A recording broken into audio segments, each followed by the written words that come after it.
याद रखते हैं, न बहना लोग याद रखती हैं। तो फिर तो महाराज तुम्हें पता ही है, अगर तुम अकाउंट में पैसे जमा करके भूल जाओ तो पैसे तो हैं, लेकिन पासबुक हो जाए या कोई भी ऐसा काम हो जाए जिससे महाराज आप विस्मरण हो जाओ, तो फिर क्या होगा? वो तो पैसे गए, मारे गए, बैंक के हो।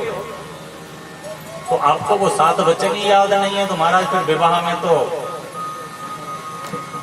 गड़बड़ी पैदा हो, घर में गृहस्थ कैसे चलेगा? विवाह में 7 वचन देने के बाद पंडित जी कहते हैं इन 7 वचनों को अगर तू पूर्ण करे तो मेरे बाएं अंग आ जाए। और अग्नि को साक्षी मान करके, हाथ दिखा करके अग्नि साक्षी मान करके वहां वचन ले लिए जाते हैं, फिर बाएं अंग उस दिन से आ जाते हैं। तो स्त्री को हमेशा बाएं अंग पुरुष के बैठना चाहिए। लेकिन जब 7 वचन दिए जाते हैं तो उसमें चौथा या 5वां वचन दिया जाता है, जब भी कोई धर्म का कार्य करूंगा उसमें तू मेरे दाहिने हाथ पर रहे। इसलिए जब भी हम कोई पूजा पाठ का काम करते हैं तो पत्नी को दाएं हाथ पर बैठाते हैं।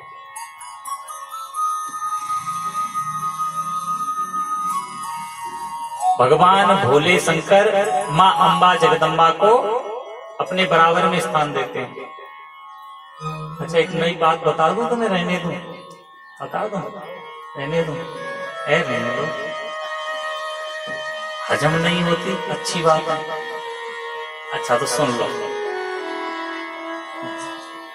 लेकिन ध्यान से सुन तो रहे हो, उसका पालन भी करना। नहीं तो अक्सर लोग मुझसे सुन तो खूब जाते, कुंडली तो खूब लिखवा के लेके जाते हैं, लेकिन उसका नियम पालन नहीं करते, फिर परेशानी होती है। सुनो ध्यान से, जिन माता बहनाओं की अपने मिस्टर से, अपने पति देव से बनती नहीं है,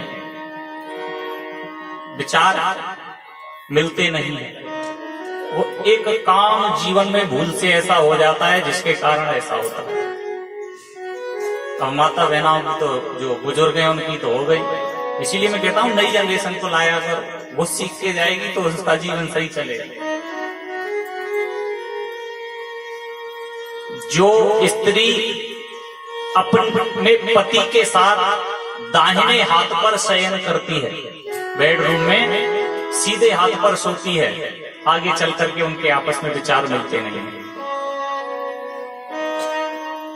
अगर ऐसा आपके घर में कुछ हो रहा है तो ये वास्तु दोष है। उसके लिए सीधा सा उपाय यही बताया है, पत्नी को हमेशा लेफ्ट साइड, बाएं हाथ पर ही स्लीपिंग कराइए। बाएं हाथ पर सोएंगे तो एक दूसरे के विचार हमेशा मिलेंगे, अगर दाएं हाथ पर शयन करेंगे तो विचार नहीं मिल सकते। और बताएं, परेशानी दूर ही हो जाए हमेशा के लिए। आप तो ध्यान से सुन रहे हैं और कथा में कहता हूं तो फिर बातचीत करते हैं। जिनके घर में ये परेशानी है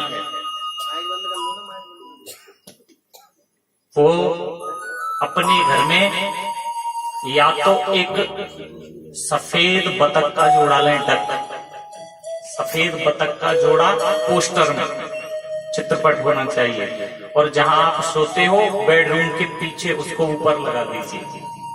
1 हफ्ते के अंदर देखना विचार बदलने लग जाएगा। अगर बाई चांस आपको वो सफेद बतख का जोड़ा न मिले तो बहता हुआ झरना मिल जाए, उसे लगा दीजिए। उस दिन के 8 दिन बाद आप महसूस करना परिवर्तन होने लग जाएगा। वो भी न मिले, राधा कृष्ण की एक छवि लेकर के वहां लगा दीजिए, हफ्ते भर के अंदर आपके विचार मिलने लग जाएंगे। तो कहां स्थान बताया है स्त्री का? बाएं हाथ।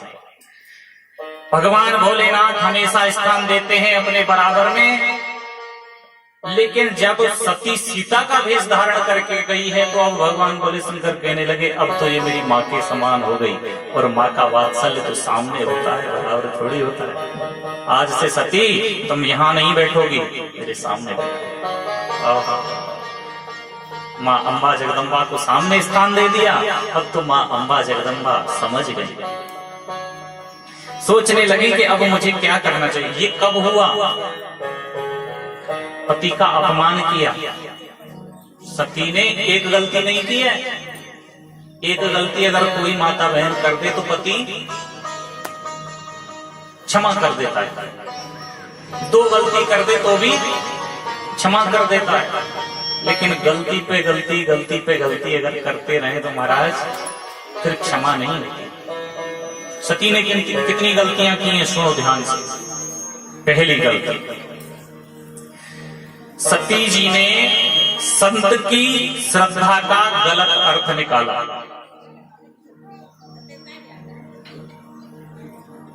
सती ने, संत कौन, किसके पास गए थे कथा सुनने के लिए? अगस्त ऋषि के पास। और अगस्त ऋषि ने मां जगत जननी समझ करके उनका पूजन किया और कथा सुनाई। लेकिन सती ने ध्यान से कथा नहीं सुनी, इसलिए संत की अवहेलना हो गई। वहां पर पहली गलती सती की हो गई, संत की कथा ध्यान से नहीं सुनी, पहली गलती सती की। दूसरा,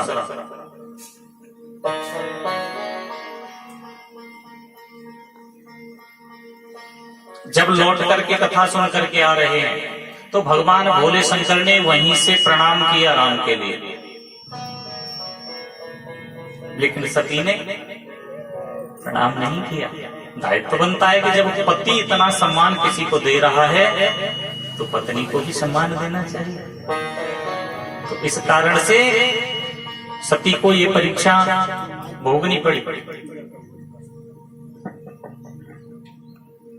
अब इसके बाद गलती क्या की?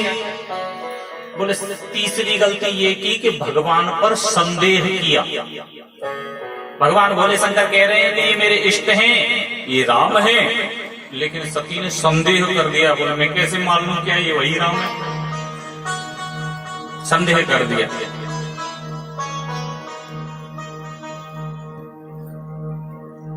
पति की मर्यादा नहीं रखी, पति की बात को माना नहीं, पति का अवहेलना कर दी। पति के मना करने के बाद भी परीक्षा ली। आगे की गलती, अगर परीक्षा करनी थी तो कोई भी रूप बना करके जा सकती थी, लेकिन सीता का रूप, जगन माता का रूप बना करके नहीं।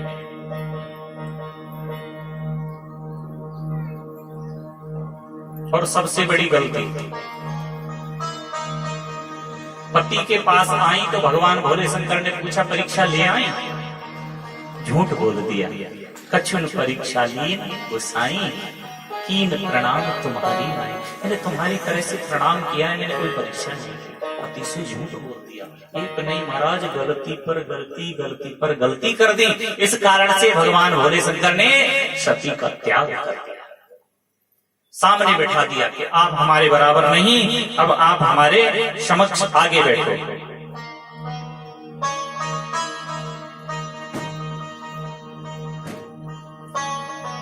और मन में विचार करते हैं, एहि तन सते हैं भेंट मोहिनाहि, शिव संकल्प कीन मन माहि। अस विचार शंकर मत धीरा, चले भवन सुमिरत रघुवीरा। चलन गगन भई गिरा सुहाई, जय महेश भले भगत दृढ़ाई। अब भगवान भोले शंकर मन में विचार करने लगे कि अब इस शरीर से हमारा मिलन नहीं हो सकता, क्योंकि ये शरीर माँ का शरीर अब हमने इसको मान लिया है। इस कारण से अब हम इनके साथ रमण नहीं कर सकते। ऐसा कहकर के भगवान भोले शंकर अपनी समाधि में लीन होने के लिए सती के पास से आ जाते हैं।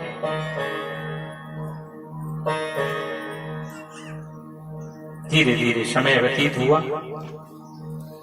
माँ भी समझ गई कि भगवान भोलेनाथ इस देह से अब मुझे स्वीकार नहीं करेंगे, क्योंकि मैंने अपराध किया है। प्रतीक्षा करने लगी और भगवान से प्रार्थना करती हैं, हे प्रभु,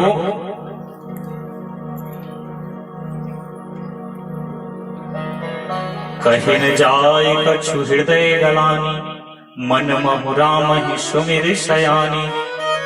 जो प्रभु दीन दयालु कहावा, आरती हरन वेद जसु गावा। तो मैं विनय करऊं कर जोरी, छूटहूं बेगे देहि यह मोरी। जो मोरे शिव चरण सनेहु, मन क्रम वचन सत्य व्रत एहु। हे प्रभु, अगर आप दीन दयाल कहते हो, आप दीनों के दयाल हो, और अगर आप कृपा करने वाले हो, वेद भी आपकी आरती गाते हैं प्रभु, तो मैं आपसे एक छोटी सी विनती करती हूँ। तो मैं विनय करऊं कर जोरी, छूटहूं बेग देह यह मोरी। मैं आपसे प्रार्थना करती हूँ प्रभु, ये देह मेरी जल्दी से छूट जाए, क्योंकि जानती हैं इस देह से अब भगवान भोले शंकर से मिलना नहीं हो सकता। ऐसा मन में विचार किया और प्रतीक्षा करने लगी कि भगवान भोले शंकर की समाधि कब खुलेगी। और भगवान भोले शंकर की समाधि कोई महाराज हमारी तरह माला की समाधि नहीं है कि एक माला होने के बाद 10 माला होने के बाद खुल जाएगी। एक बार लग गई तो फिर लग गई। कितने दिन लगी? बोले बहुत दिन। बोले बीते संवत सहज 87, तजी समाधे शंभु अविनाशी। संवत सहज 87 संवत निकल गए महाराज। सहज का मतलब तो 1000 में आया है। 87,000 संवत निकल गए। आज ऐसे संवत बीता, नया संवत लग गया, 2078 था, 2079 हो गया। ऐसे करके महाराज 87,000 वर्ष की समाधि भगवान भोलेनाथ की लग गई। तुम 87 मिनट नहीं लगा सकते। 87 मिनट तो बहुत हो गई, 7 मिनट लग जाए ये बहुत है। 87,000 वर्ष के बाद जब भगवान ने समाधि खोली, और जब भगवान ने समाधि खोली भोलेनाथ ने, तो बोले राम नाम शिव सुमिरन लागे, जाने वो सती जगत पत जागे।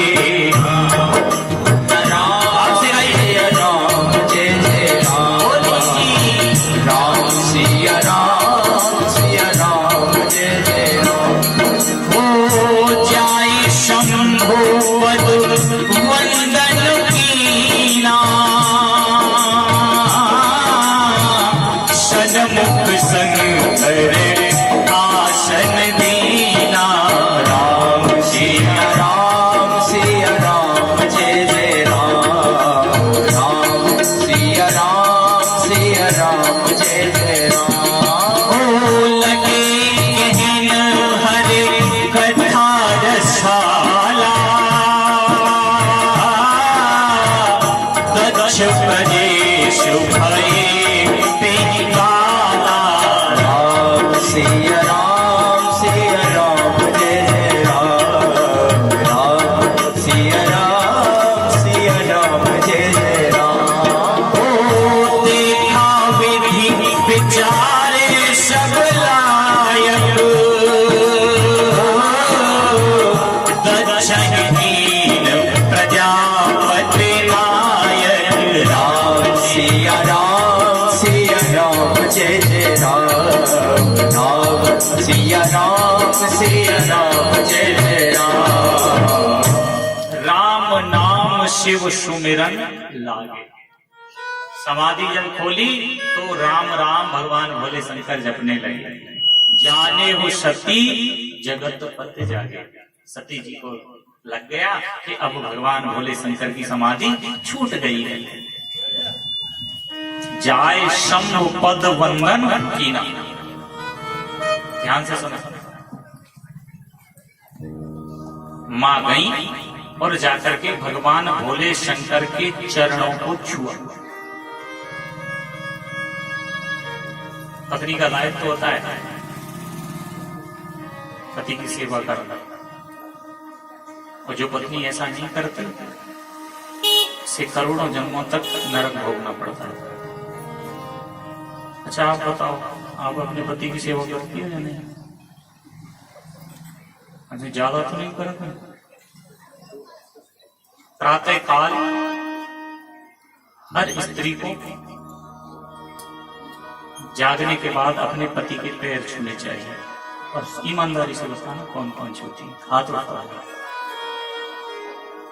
वाह, चलो भारतीय संस्कृति कम से कम इतनी तो है कि इतनी में एक तो है।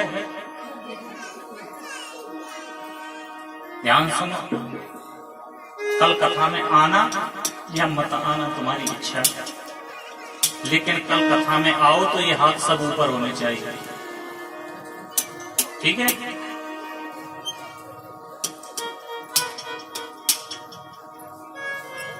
अब जिनके पति देव यहाँ नहीं है, बाहर हैं, वो पति के फोटो के समक्ष जीवन में ये बात आप ध्यान रख लेना, क्योंकि रक्षती च विश्वासो विश्वासो फलदायक।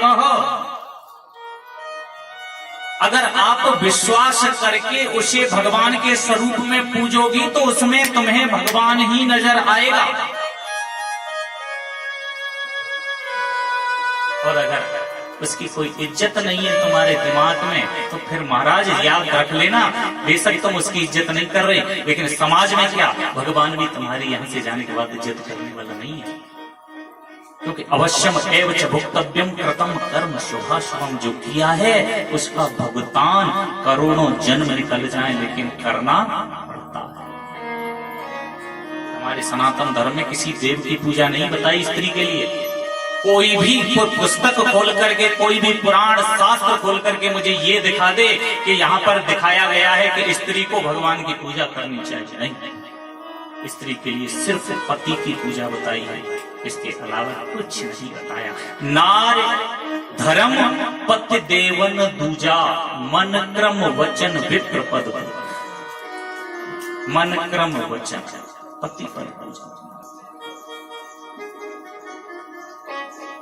तीन प्रकार से भक्ति होती है, मन से, क्रम से और वचन से। तीनों प्रकार से जो भक्ति बताई है वो केवल पति की बताई है। अभी क्या आज ही देखेंगे, अगर जब विदा होके जाएंगे तो ठीक है सती जी, नहीं कर बैठते ही विदा होंगी। जब विदा होंगी तो माता जी ने, जो पार्वती माँ है, उनकी जो माँ है, उन्होंने उनको यही उपदेश दिया है कि पति के चरणों को छू करके उन्हीं की सेवा करनी चाहिए स्त्री को। इसके अलावा दुनिया में किसी देव की पूजा की आवश्यकता नहीं है।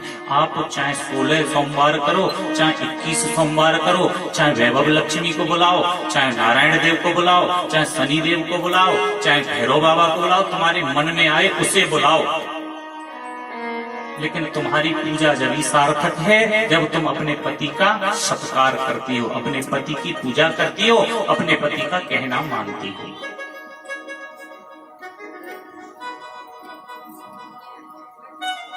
माँ अम्बा जगदम्बा भगवान भोले शंकर के चरणों को छूती है।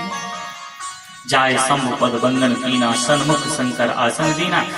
इसके बाद आसन पर बैठी सामने लगे कहन हरि कथा रसाला, दक्ष प्रजेश भय ठिकाना। इसके बाद भगवान भोले शंकर माँ अम्बा जगदम्बा को बहुत सी कथाएं श्रवण कराते हैं। पति पत्नी को हमेशा एकांत में बैठ करके हरि चर्चा करनी चाहिए। गृहस्थ की चर्चा नहीं, गृहस्थ की तो करते रहते हैं, भोजन करेंगे तो गृहस्थ की चर्चा, जब भी समय मिले गृहस्थ की तो करते रहते हैं, लेकिन जब भी एकांत मिले, दोनों बैठे हों, तो उन्हें धार्मिक बातें करनी चाहिए एक दूसरे के लिए। भगवान भोले शंकर माँ अम्बा जगदम्बा को कथा रसपान करा रहे हैं, बहुत सी कथाएं सुनाई, लेकिन उसी समय दक्षिण कीन प्रजापति आया। उसी समय दक्ष प्रजापति चुने गए। एक राजा का नाम है दक्ष प्रजापति, एक उपाधि है, नाम नहीं है, दक्ष प्रजापति। उस समय दक्ष प्रजापति हुए।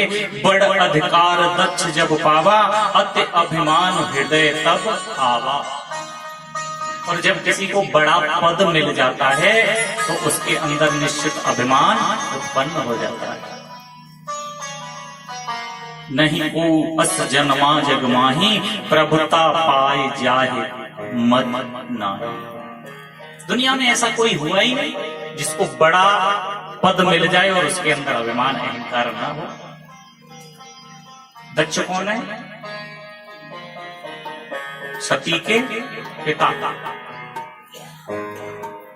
जब बड़ा अधिकार उन्हें मिल गया तो मन में अभिमान उत्पन्न हो गया।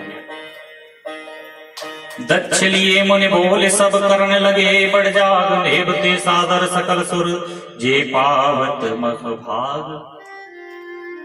जब बड़ा अधिकार मिल गया तो उन्होंने एक यज्ञ किया। 2 यज्ञ किए दक्ष प्रजापति ने। एक सोम प्रजापति नामक यज्ञ किया, एक बृहस्पति नामक यज्ञ किया है। दूसरी बार जो यज्ञ किया है ये बृहस्पति नामक यज्ञ इन्होंने किया है। और जब यज्ञ किया तो सभी को निमंत्रण दिया, और जब सबको निमंत्रण दिया केवल सती को निमंत्रण नहीं दिया। क्यों? क्योंकि इससे पहले जब सोम प्रजापति यज्ञ किया है दक्ष ने, वहां पर भोले शंकर बैठे हुए थे। तो जब ससुर जी आए, दक्ष प्रजापति सभा में प्रवेश किया, उस समय सबने उठ करके उनका सत्कार किया। लेकिन भगवान भोले शंकर अपनी समाधि में लीन रहते हैं, भगवान का नाम जप रहे थे, उन्हें पता ही नहीं कौन आ रहा है कौन जा रहा है। जब आया तो दक्ष ने देखा कि सबने उठ करके मेरा सत्कार किया है, लेकिन इस शंकर ने मेरा सत्कार नहीं किया। इस कारण से वहां पर शंकर जी को बहुत बुरा भला कहा। और उस समय पर कहते हैं नंदी ने श्राप दे दिया है कि तुम जिस अभिमान से इस सर को लेकर के घूम रहे हो, हमारा श्राप है कि कुछ ही समय में ये अभिमान भरा तुम्हारा सिर जो है ये धड़ से अलग हो जाएगा। इस बात को लेकर के क्रोधित है दक्ष। इस कारण से सती के यहाँ निमंत्रण नहीं दिया। अब दोबारा यज्ञ कर रहे हैं, सभी के लिए निमंत्रण, सती के लिए कोई निमंत्रण नहीं। अब सती जी बैठी कैलाश पर्वत पर और क्या देख रही हैं? किन्नर नाग सिद्ध गंधर्वा, बधुन समेत चले सुर सर्वा, विष्णु विरंच महेश बिहाई, चले सकल सुर जान बनाए। सती विलोके व्योम विमाना, जात चले सुंदर विधि नाना, सुर सुंदरी करहीं कल गाना, सुनत श्रवण छूटहि मुनि ध्यान। सती जी ने देखा कि कैलाश पर्वत पर होकर के बड़े सुंदर सुंदर विमान निकल रहे हैं। सब देवता सज धज करके, सुंदरियां, अप्सराएं, इंद्र, यम, कुबेर, अग्निदेव, नल, कुबर